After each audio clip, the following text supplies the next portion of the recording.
이 세상에는 많은 로고와 사인이 있습니다. 그래서 자동차나 전기 제품의 로고를 보고 어떤 회사의 제품인지 우리가 알 수가 있습니다. 이 세상에서 가장 유명한 사인이 있다면 그것은 바로 십자가라고 할 수가 있습니다. 사람들은 십자가를 목걸이나 귀걸이로 만들어서 그걸 가지고 다닙니다. 그런데 이 십자가는 처음에 끔찍한 사형틀이었습니다. 사람들은 죽음과 연관된 것을 터부시합니다. 가까이 하려고 하지 않습니다. 그럼에도 예수님께서 죽음의 상징이었던 이 십자가를 생명의 상징으로 바꾸셨습니다. 그래서 이제는 십자가가 구원의 상징이 되었습니다. 사실 십자가는 하나님께서 우리에게 주시는 사인입니다. 우리는 십자가를 보면서 하나님께서 우리에게 무엇을 말씀하시는지 우리가 알아야 합니다. 사인은 상대방과 나와 서로 의미를 정해놓는 것입니다. 야구를 할 때 포수가 사인을 합니다. 직구를 던지는지 커브를 던지는지 사인을 주면 그걸 보고 투수가 공을 던집니다. 상대팀은 모르지만 같은 팀끼리 사인을 통해서 의미를 전달합니다. 십자가는 하나님의 사인입니다. 하나님께서 십자가를 통해서 우리에게 어떤 의미를 전달하시는지 이 시간에 함께 나누기를 원합니다. 첫째, 십자가는 하나님의 약속을 붙들라는 사인입니다. 하나님께서는 인간에게 많은 언약을 주셨습니다. 그리고 그 언약을 성취하셨습니다. 하나님께서는 우리를 죄와 사망으로부터 구원하신다는 언약을 주셨습니다. 이 언약을 성취하기 위해서 예수님께서 십자가를 지셨습니다. 하나님께서 가장 중요한 언약을 지키신 것입니다. 우리의 십자가를 보면서 하나님의 언약을 붙들어야 합니다. 예수님께서 십자가에 못 박히신 시간은 오전 9시였습니다. 그런데 제6시로부터 온 땅에 깜깜한 어둠이 임하였는데 제9시까지 계속되었습니다. 요즘 시간으로 치면 오후 12시부터 오후 3시까지 온 땅에 어둠이 임했습니다. 이 시간은 하루 중에서 가장 밝은 때입니다. 그런데 어둠이 임하게 되었습니다. 어떤 사람들은 이것이 일식 현상이라고 주장을 합니다. 하지만 이때는 부활절 시기이기 때문에 태양과 달이 정반대에 있어서 일식이 일어날 수가 없습니다. 이 사건은 자연적인 현상이 아니라 초자연적인 현상입니다. 제9시쯤에 예수님께서 크게 소리를 지르셨습니다. 46절에 보시면 같이 한번 읽습니다. 제9시쯤에 예수께서 크게 소리질러 이르시되 엘리 엘리 라마 사박다니 하시니 이는 곧 나의 하나님 어찌하여 나를 버리셨나이까 하는 뜻이라. 예수님께서 엘리 엘리 라마 사박다니라고 하셨습니다.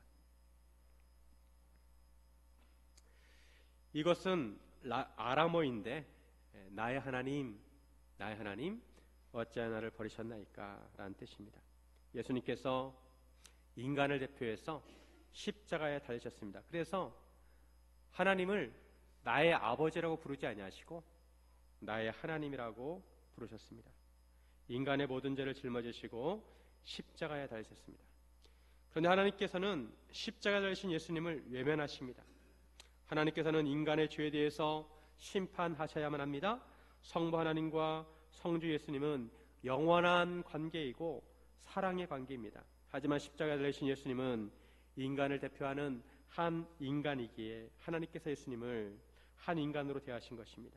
예수님께서 겟세마네 동산에서 그토록 피하고 싶었던 쓴 잔을 마셔야 했습니다.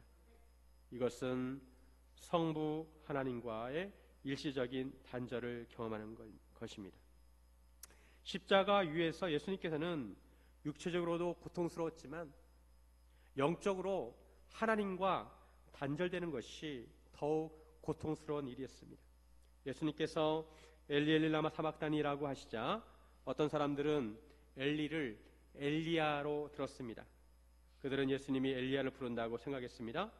엘리야는 죽음을 경험하지 않은 선지자입니다. 하나님께서 불수레와 불말들을 통해서 데려가셨습니다. 그래서 유대인들은 언젠가 이 엘리야가 다시 올 거라고 믿었습니다. 하지만 예수님께서 엘리 엘리 라마 사박다니 하신 것은 시편 22편 1절 말씀을 인용하신 것입니다. 즉 시편 22편 1절을 인용하심으로 하나님께서 우리에게 언약하신 그 언약을 성취하셨다는 것을 말씀하신 것입니다. 이것은 하나님 아버지를 원망하신 것이 아닙니다. 오히려 시편 22편은 쭉 읽어보면 하나님을 경외하고 하나님께 모든 것을 맡긴다는 것입니다. 한편 그 중에 한 사람이 곧 달려가서 해면을 가져다가 신 포도주에 적셔서 갈대에 꿰어서 마시게 하였습니다. 오늘 본문에 나오지 않지만 요한복음에 보면 예수님께서 목마르다라고 하십니다. 그래서 그 말씀을 듣고 그렇게 하였습니다. 그러자 그 남은 사람들이 가만두라, 엘리야가 와서 그를 구원하나 보자라고 하였습니다. 예수님께서 십자가 위에서 7마디의 말씀을 하십니다. 이것을 가상 7언이라고 합니다. 마태복음과 마가복음에서는 한 말씀 하셨습니다. 그리고 누가복음에서는 4번에 걸쳐서 말씀하셨고 또 요한복음에서는 2번의 말씀을 하셨습니다. 마침내 예수님께서 다시 크게 소리를 지르시고 영원히 떠나가셨습니다. 오후 3시였습니다. 예수님께 마지막으로 하신 말씀은 다 이루었다입니다. 사람은 죽을 때 유언을 남깁니다. 어떤 사람은 자기 인생을 만족하게 생각하는 사람이 있는가 하면 어떤 사람은 자기 인생에 대해서 만족하지 못하고 후회하는 사람도 있습니다. 그런데 예수님께서 마지막에 다 이루었다고 말씀하신 것은 예수님께서 사명을 다 마치셨다는 것입니다. 하나님 아버지께서 맡기신 사명을 다 이루셨다는 것입니다. 예수님께서 지상사역을 하실 때 철저하게 사명중심적인 삶을 사셨습니다. 하나님의 뜻을 이루는 데 초점을 맞추셨고 하나님의 말씀을 이루는 데 초점을 맞추셨습니다. 예수님께서는 하나님의 언약을 성취하셨습니다. 하나님께서 예수님의 십자가를 통해 약속을 지키셨습니다. 그러기에 우리는 하나님의 약속을 온전히 붙들어야 합니다. 하나님께서 예수님을 이 땅에 보내신 것은 인간을 죄와 사망으로부터 구원하시기 위해서입니다. 이 사명을 오직 예수님만이 하실 수가 있습니다. 모든 인간은 죄인이기에 인간을 대표해서 인간의 죄를 해결할 수 있는 인간이 단 한 사람도 없습니다. 그래서 하나님께서 예수님을 참 사람이 되게 하셨습니다. 예수님께서 하나님이시지만 참 사람이 되셔서 완전한 삶을 사셨습니다. 그리고 구원자의 조건 중에 하나가 죄가 없어야 합니다. 예수님께서는 죄가 없으십니다. 예수님께서 완전한 구원자의 조건을 갖추신 것입니다. 그래서 예수님께서는 인간의 대표가 되셔서 인간의 죄를 다 짊어지시고 십자가에 달리셔서 인간을 대표해서 하나님의 진노를 받으신 것입니다. 로마서 3장 25절 같이 한번 있습니다. 이 예수를 하나님이 그의 피로써 믿음으로 말미암는 화목제물로 세우셨으니 이는 하나님께서 길이 참으시는 중에 전에 지은 죄를 간구하심으로 자기의 의로우심을 나타내려 하심이라. 하나님께서는 인간과 화목하기를 원하십니다. 그런데 인간의 죄 문제를 해결하지 않으면 화목할 수가 없습니다. 구약의 제사 제도를 통해서 보여주신 것이 뭐냐면 피 없이는 죄 사함이 없다는 것입니다. 그래서 인간의 죄 문제를 해결하기 위해서 제물의 피가 필요했습니다. 그런데 예수님께서 친히 어린 양의 제물이 되셔서 우리를 위해서 십자가에서 피를 흘려 주셨습니다. 예수님의 피로 인해서 인간의 죄가 용서받을 수 있는 길이 열리게 되었습니다. 예수님께서 화목제물이 되셔서 하나님과 인간 사이를 화목하게 하셨고 또한 인간과 인간 사이를 화목하게 하셨습니다. 이제 우리가 예수를 믿으면 하나님께서 우리의 죄를 간구하심으로 우리를 의롭게 여기십니다. 예수님이 우리를 대신해서 죄값을 치르셨기 때문에 이제 우리는 예수님의 피를 의지하면 우리가 의롭게 되어지는 것입니다. 예수님께서 이를 위해 십자가 위에서 하나님 아버지로부터 버림을 받으셨습니다. 그리고 오늘 본문에 보면 예수님께서 크게 소리를 지르시고 영원히 떠나가십니다. 누가복음에 보면 예수님께서 아버지여 내 영혼을 아버지 손에 부탁하나이다 라고 합니다. 이것은 예수님께서 스스로 그의 생명을 버리셨다는 것입니다. 십자가에 달린 사람들은 대부분 십자가 위에서 정신을 잃습니다. 그리고 무의식 상태에서 죽어갑니다. 하지만 예수님께서 마지막에 그 영혼을 하나님 아버지 손에 부탁하셨습니다. 이것은 마지막까지 모든 것을 하나님 아버지께 맡기셨다는 것입니다. 이렇게 예수님께서는 마지막 숨을 거두셨습니다. 인간은 누구나 한 번 죽게 되었습니다. 한 번 죽는 것은 정해져 있습니다. 죽음의 순간이 인간에게 가장 두려울 수 있습니다. 죽음 이후에 어떤 세계가 기다리고 있을지 알 수도 없고, 또한 하나님께서 우리 인생을 어떻게 평가하실지, 나를 어떻게 평가하실지 알 수도 없습니다. 다만 그럼에도 예수의 말씀 속에 힌트를 얻는다면 우리가 모든 것을 하나님께 맡겨야 한다는 것입니다. 우리가 죽으면 자이든 타이든 하나님께 모든 것을 맡길 수밖에 없습니다. 차이가 있다면 믿음으로 맡기느냐 아니면 어쩔 수 없이 맡기느냐입니다. 그러게 우리는 모든 것을 하나님께 맡기고 우리가 사는 날 동안에 하나님의 언약을 붙들고 하나님께 주신 사명을 감당해야 합니다. 물론 가장 중요한 것은 믿음입니다. 예수님께서 나를 위해 십자가를 지시고 3일 만에 부활하셨다는 것을 믿어야 합니다. 이런 믿음을 가진 자는 구원을 받습니다. 옆에 있던 강도도 마지막 순간에 믿음을 고백함으로 낙원에 이르게 되었습니다. 우리가 구원에 이르는 믿음을 마지막까지 지켜야 합니다. 절대 그 믿음을 놓아서는 안 됩니다. 그리고 그 믿음 위에 우리는 사명 중심의 삶을 살아야 합니다. 우리 하나님께서 우리에게 맡긴 사명을 이루려고 최선을 다했다고 말할 수 있어야 합니다. 하나님의 언약은 우리의 소망입니다. 우리가 이 세상에서 끝까지 붙을 수 있는 것은 아무것도 없습니다. 하나님의 언약밖에 없습니다. 하나님께 모든 것을 맡기고 우리에게 주어진 삶의 자리에서 하루하루 최선을 다해야 합니다. 때로 인생을 살다 보면 예수님처럼 버려진 느낌을 받을 때가 있습니다. 나이가 들어갈수록 세상에서 밀려날수록 초라한 느낌이 들 수도 있습니다. 때로는 삶이 무의미하게 느껴질 수도 있습니다. 하지만 그럼에도 우리는 모든 것을 하나님께 맡기고 하루하루 최선을 다해서 살아내야 합니다. 하나님께서 주신 삶을 살아내야 합니다. 우리는 삶의 의미를 다 이해하지 못합니다. 우리 삶을 통해서 하나님이 어떤 일을 하기 원하시는지 우리는 다 이해하지 못합니다. 오직 하나님께서만 아십니다. 갓난아기는 매일 하는 일이 젖과 우유를 먹는 것입니다. 잘 먹고 잘 싸고 잘 자는 것이 일입니다. 갓난아기는 그것이 그의 삶이고 그의 최선입니다. 우리가 나이가 들고 늙어서도 마찬가지입니다. 우리가 하던 모든 일들을 하나씩 내려놓아야 합니다. 주어진 삶을 살아내는 것입니다. 내일 지구가 망하더라도 사과나무를 심어야 합니다. 예수님처럼 우리는 모든 것을 하나님 아버지의 손에 맡겨야 합니다.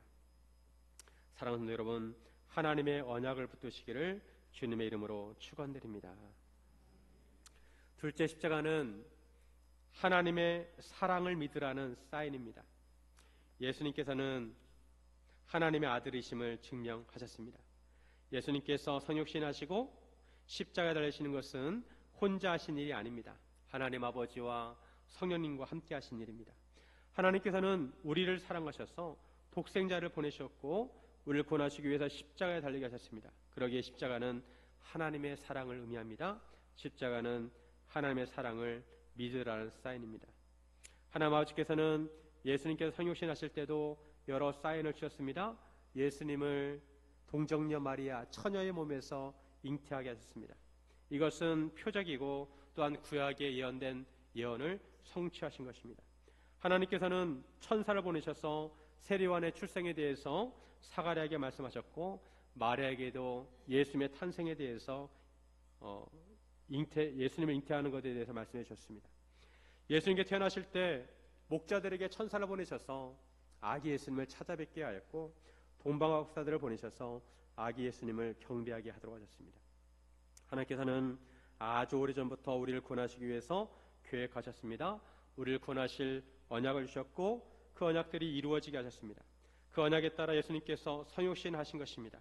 예수님께서는 지상사역을 하실 때 하나님의 언약을 성취하셨습니다. 이렇게 하심으로 구원 사역이 하나님 아버지의 사역이라는 것을 증명하셨습니다.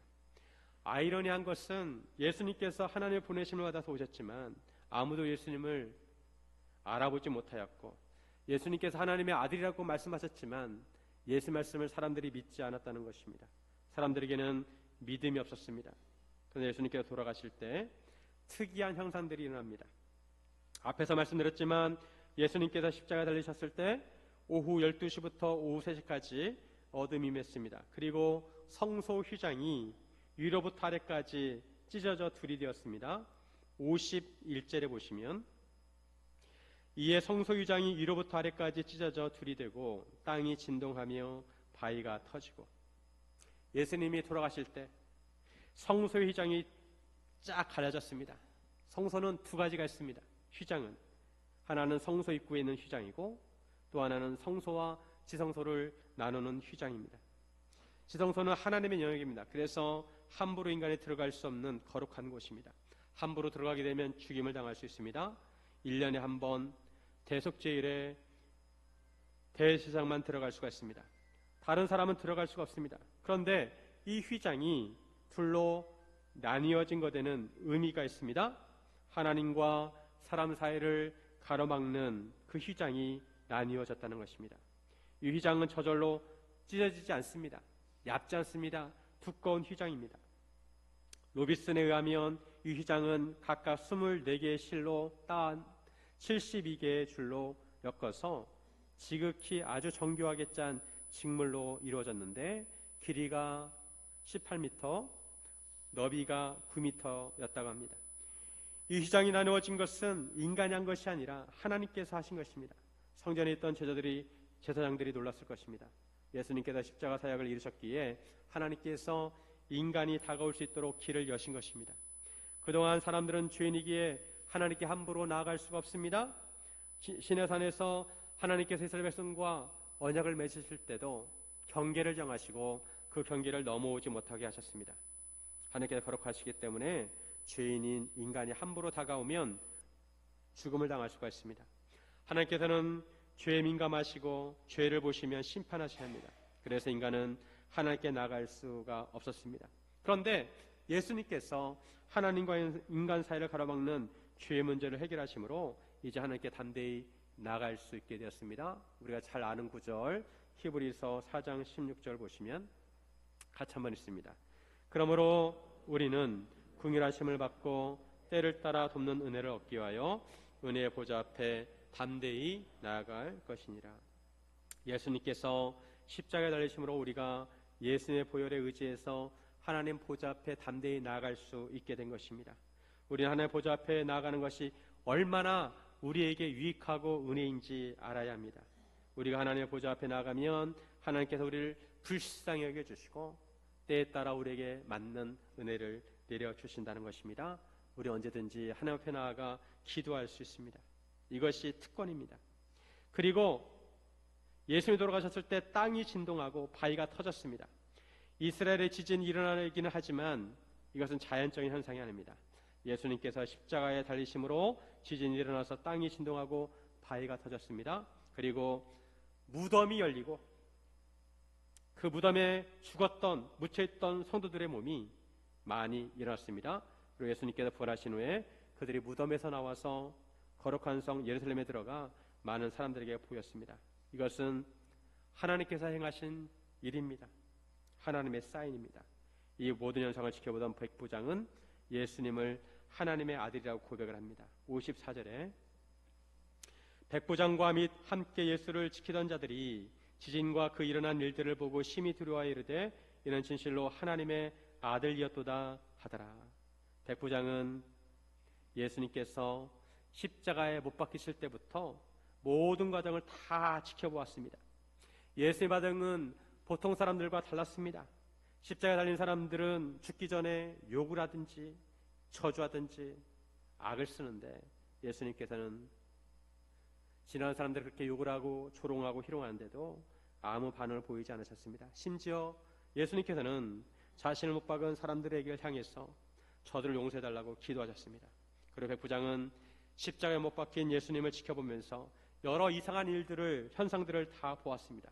이것은 분명한 하나님의 사인이었습니다. 백부장은 예수님께서 진실로 하나님의 아들이셨다고 고백을 하였습니다. 예수님께서 돌아가시면서까지 하나님의 예언을 성취하셨습니다. 이제 곧 몇 시간 있으면 안식일이 됩니다. 해가 지면 안식일이 시작이 됩니다. 유대인들은 해가 지면 하루가 쉬게 됩니다. 유대인들 안식일에 십자가에 시체를 두지 않으려고 빌라도를 찾아가 다리를 꺾어서 시체를 치워달라고 합니다. 그래서 군인들은 양쪽에 있는 강도들의 다리를 꺾었습니다. 하지만 예수님은 이미 돌아가셨기 때문에 다리를 꺾지 않고 창으로 옆구리를 찔렀습니다. 이 모든 것이 예언된 것입니다. 예수님의 뼈가 하나도 꺾이지 않았고 옆구리를 찔리셨습니다. 예수님께서는 예수님께 하신 말씀을 믿지 않더라도 예수님께서 하신 것을 보고 믿으라고 하셨습니다. 예수님께서 죽으신 이후에도 예언이 성취가 되었습니다. 이것은 인간이 인위적으로 할 수가 없는 부분입니다. 하나님께서 이 모든 것을 성취하게 하신 것입니다. 하나님 아버지가 모든 것을 행하셨다는 것입니다. 하나님께서는 우리를 사랑하셔서 독생자 예수님을 보내셨습니다. 여러분이 잘 아는 구절 요한복음 3장 16절 같이 한번 읽습니다. 하나님이 세상을 이처럼 사랑하사 독생자를 주셨으니 이는 그를 믿는 자마다 멸망하지 않고 영생을 얻게 하려 하심이라. 우리에게 독생자를 보내주신 이유는 우리가 멸망하지 않고 영생을 얻도록 하신 것입니다. 하나님께서는 우리가 제발 구원받기를 원하십니다. 예수님께서 오신 것도 하나님의 언약 때문이고 예수님께 부활하신 것도 하나님의 언약 때문입니다. 그러므로 하나님의 언약을 믿으라는 것입니다. 그래야 우리가 구원을 얻을 수 있다는 것입니다. 어느 아버지이든 아들이 눈물을 흘리며 슬퍼하는 모습을 보면 아버지의 마음이 더 아프기 마련입니다. 예수님께서 십자가 위에서 많이 괴로워하셨지만 그 모습을 지켜보시던 하나님께서 더 마음이 아프셨을 것입니다. 그럼에도 인간이 뭐라고 인간을 구원하시기 위해서 예수님을 내어주셨습니다. 그만큼 하나님 우리를 사랑하신다는 것입니다. 십자가는 이런 하나님의 사랑을 보여주는 사인입니다. 내가 너희를 이 정도로 사랑한단다. 십자가는 우리를 구원하시기 위해서 독생자를 보내주신 하나님의 사랑을 상징합니다. 하나님께서 우리를 얼마나 사랑하셨는지 보여주셨습니다. 그러기 십자가는 하나님의 사랑을 믿으라는 사인입니다. 우리는 하나님께 진심으로 우리를 사랑하신다는 것을 믿어야 합니다.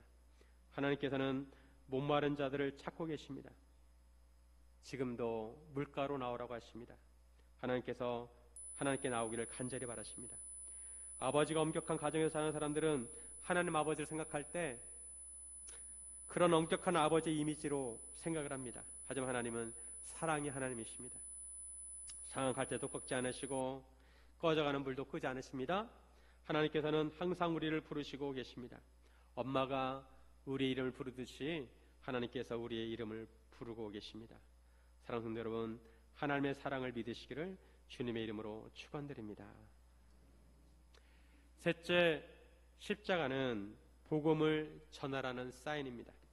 우리는 중환병에 걸렸을 때 약이 얼마나 중요한지 압니다. 요즘 의학이 발달해서 약을 잘 만듭니다.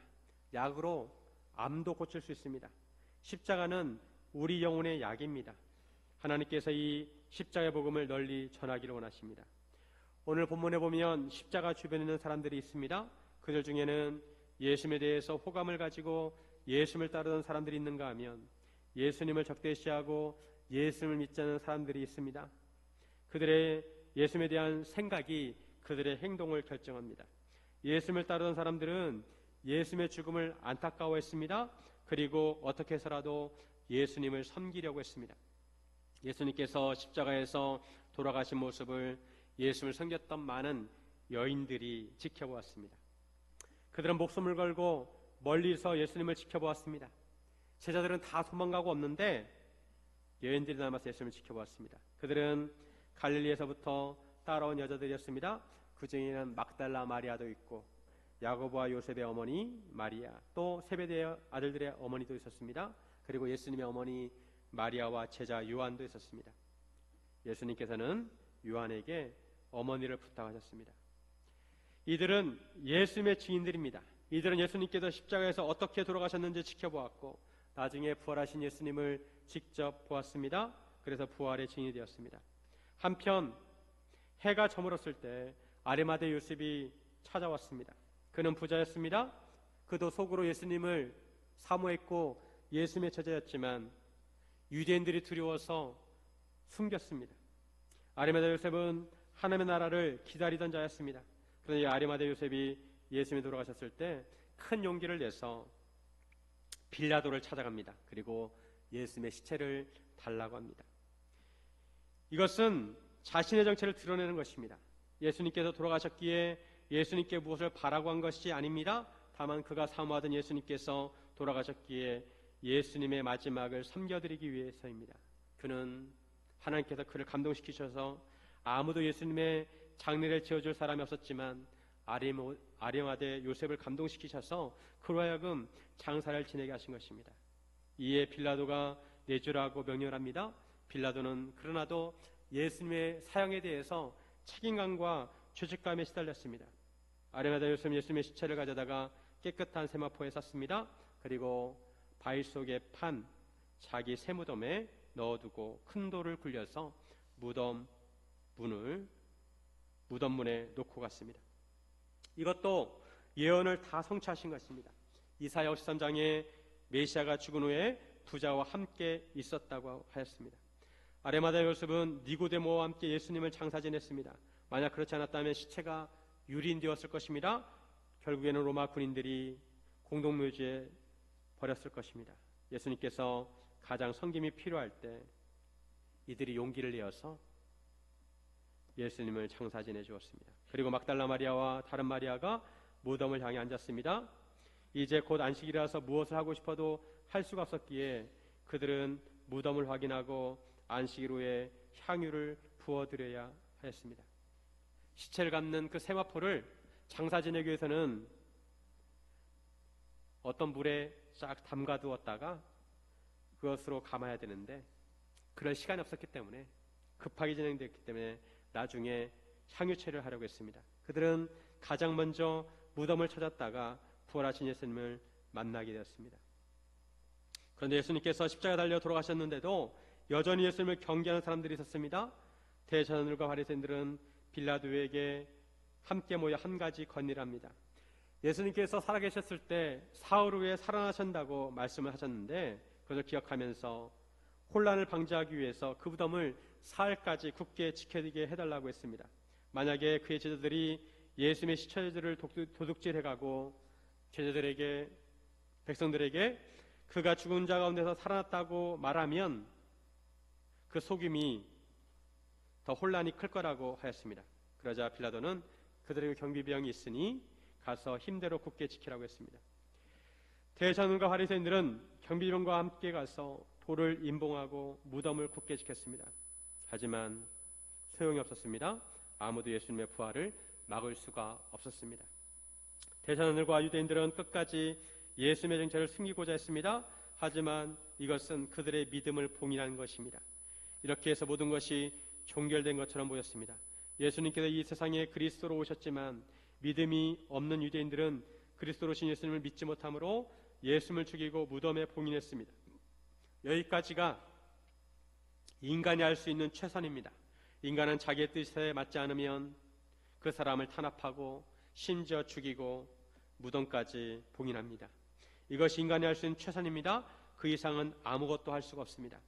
하지만 하나님께서는 인간이 더 이상 아무것도 할 수 없는 그 순간에 그리고 그 이후에도 일하십니다. 하나님께서는 굳게 닫힌 무덤을 여시고 예수님을 죽음에서 살리셨습니다. 하나님께서는 생명의 근원이시고 창조의 하나님이십니다. 사람들은 굳게 닫힌 무덤을 보고 절망합니다. 한파에 온 땅이 얼어붙고 나무에서 잎사귀가 떨어져서 앙상 가지만 남은 것을 보면 사람들은 절망합니다. 소망을 잃어버립니다. 하지만 하나님께서는 그런 한파와 언 땅을 뚫고 새싹이 나게 하십니다. 아무것도 남지 않은 가지에서 우미 돋게 하십니다. 하나님께서는 예수님의 십자가와 부활을 통해 우리가 사망 권세를 이기고 영원한 생명을 얻을 수 있다는 것을 말씀하고 있습니다. 하나님께서 우리에게 영원한 생명을 주시기 위해서 예수님을 보내셨습니다. 그러므로 멸망의 길로 가지 말고 예수 믿고 영생을 얻으라는 것입니다. 이것이 십자가의 사인입니다. 죽음과 무덤을 보고 절망하지 말고 예수님의 십자가를 보고 소망을 가지라는 것입니다. 우리는 사망의 길이 아니라 생명의 길로 가야 합니다. 초대교회는 로마 제국 안에서 미미하게 시작이 되었습니다. 예수 믿는 사람들은 탄원을 받고 핍박을 받고 예수님처럼 십자가에 달리기도 하고 죽어갔습니다. 하지만 그런 열악한 상황에서 복음은 계속 퍼져갔습니다. 그리고 마침내 기독교가 로마 제국의 국교가 되었습니다. 사람들이 예수님과 복음을 무덤에 가두려고 하지만 가둘 수가 없었습니다. 지금도 예수님 편에 선 사람들이 있는가 하면 반대편에 선 사람들이 있습니다. 예수님의 십자가 부활을 믿는 사람들이 있는가 하면 그것을 부인하고 믿지 않는 사람들이 있습니다. 또한 방관자도 있습니다. 팔짱을 끼고 어떻게 되나 지켜보는 사람들이 있습니다. 우리는 어느 편에 서야 할까요? 지금도 십자가는 세계 곳에 계속 세워지고 있습니다. 십자가는 우리에게 땅끝까지 복음을 전파하는 하나님의 사인입니다. 최근에 동영상을 보았는데 어떤 목사님이 절에 가가지고 주가 쓰시겠다 하라 이렇게 말을 하고 그 절을 인수해서 교회를 세웠다고 합니다. 지금도 복음은 계속 전파되고 있습니다. 많은 사람들이 구원을 받을 수 있도록 우리로 하여금 복음을 전파하라는 하나님의 사인이 십자가입니다. 그러면 우리는 십자가를 바라보면서 하나님께서 우리에게 주시는 사인의 의미를 알아야 합니다. 절망하고 있는 사람들은 소망을 가져야 하고 구원의 확신이 없는 사람들은 구원의 확신을 가져야 합니다. 예수님을 믿음으로 영생을 가졌다는 확신이 있어야 합니다. 요한복음 6장 47절 진실로 너희에게 이르노니 믿는 자는 영생을 가졌나니 믿는 자는 영생을 가졌다고 말씀합니다. 우리 인생이 죽음으로 끝나는 것처럼 절망해서는 안 됩니다. 우리가 예수님을 믿으면 영생을 이미 가졌습니다. 우리가 가진 이 영생을 우리만 가지고 있으면 안 되고 다른 사람에게 전해주어야 합니다. 이제 새3년 초청주일이 2주 앞으로 다가왔습니다. 퇴신자들에게 전해줄 초청장과 전도 선물도 준비되었습니다. 하나님께서 우리에게 바라시는 것은 이런 예수님의 십자가가 헛되지 않게 하는 것입니다. 예수님께서 우리를 위해서 십자가를 지셨다면 우리도 최선을 다해서 복음을 전해야 합니다. 사랑하는 성도 여러분, 예수님의 사랑이 담긴 십자가의 복음을 전하시기를 주님의 이름으로 축원드립니다.